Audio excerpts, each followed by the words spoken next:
Durante esse trabalho final de processos construtivos, nós alunos fomos instigados a desenvolver um projeto, o qual pudesse ser executado no canteiro de obras da FAO.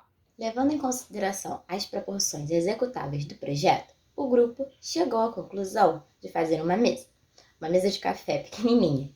Essa mesa qual é inspirada nos princípios da geometria descritiva e trabalha com a inserção de sólidos, sendo uma parte o apoio em forma de paralelepípedo e outra parte o trapézio, que serve de sustentação da estrutura. A mesa foi pensada para ser toda feita em concreto armado.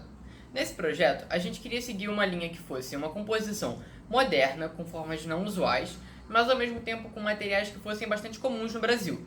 E nisso, o concreto armado se encaixa muito bem, porque não só os materiais utilizados para desenvolvê-lo são relativamente acessíveis, como também o fato de ele ser moldado no local garante uma ampla liberdade de formas, o que é fundamental aqui, né? O fato de o concreto ser especificamente armado é para que a mesa em si não ficasse tão pesada quanto seria com concreto puro, também para evitar rachaduras, o que comprometeria a durabilidade.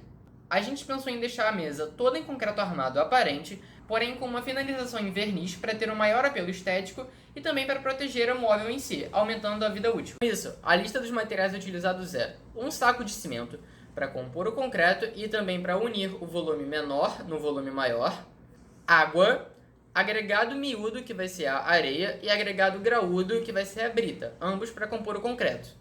As formas do concreto vão ser feitas de isopor, então isopor, e cola de isopor para unir as formas no formato especificado.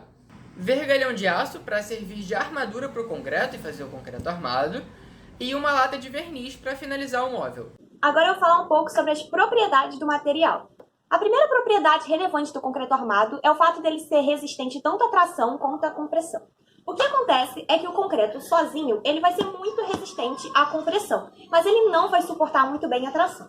Por outro lado, os cabos de aço eles são muito resistentes aos esforços de tração, mas quando se trata de compressão, não.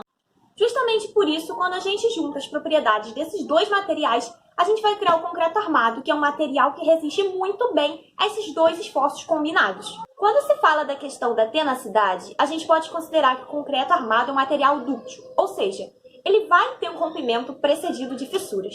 E isso é muito visível, por exemplo, nos ensaios de materiais, porque quando a gente coloca o concreto armado debaixo de uma prensa hidráulica, ele não vai quebrar completamente, que nem aconteceria, por exemplo, com vidro. Não, ele vai começar a rachar, e de repente, aí sim, ele quebra. Ou seja, isso que é ser dúctil. Além disso, o concreto armado também é material que tem alto isolamento térmico e acústico, ele tem baixa umidade de absorção, ou seja, ele absorve pouca água. Ele também tem baixa porosidade, que é a relação entre os espaços vazios com o volume total, e alta compacidade, que é o contrário, a relação entre o volume ocupado pelos sólidos com o volume total. E todas essas propriedades vão ser exploradas durante a execução da mesa.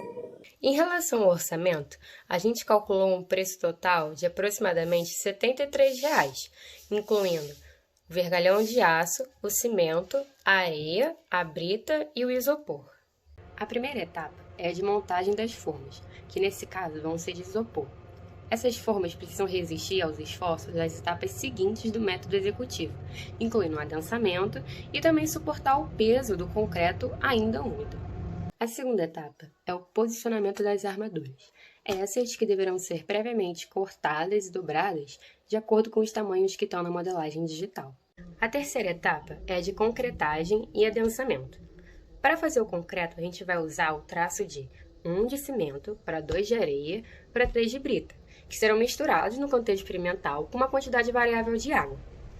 Depois de fazer o concreto, é preciso realizar o adensamento, que vai eliminar os vazios, diminuir a porosidade e aumentar a resistência do concreto. A quarta etapa é a de cura e desforma. A cura é o processo de controle das condições ambientais ao qual o concreto está exposto. Para controlar a umidade, é preciso umidificar constantemente o concreto, para que não apareçam as fissuras que poderiam aparecer por causa da retração.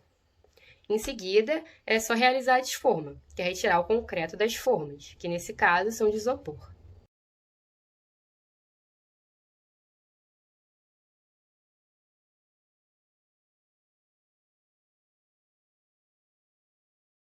Esse daqui é o nosso protótipo em modelo digital. tanto ele dimensionado quanto puro, quanto a modelagem de cada forma de isopor, incluindo os vergalhões, para poder fazer assim a montagem. Para conseguir ilustrar melhor a nossa ideia, nós desenvolvemos esse protótipo, feito em papel Paraná, todo na escala 1:10, sendo que esse volume maior está revestido de papel craft para conseguir diferenciar bem no vídeo. A outra intenção desse protótipo é mostrar que mesmo que não tenha nenhum apoio específico aqui, ele continua bem resistente. Aplicando uma força vertical, ele não cede nem tomba.